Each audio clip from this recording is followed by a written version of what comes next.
ఈరోజు మన Ramoji excellence awards 2025లో మనం ఒక అపురూపమైన ఘట్టాన్ని చూస్తున్నాము.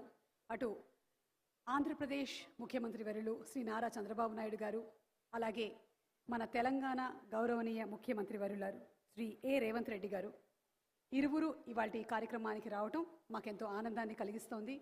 అలాగే మిగిలిన అతిరథ మహారథులందరికీ కూడా మరొకసారి సాదర స్వాగతం పలుకుతున్నాము.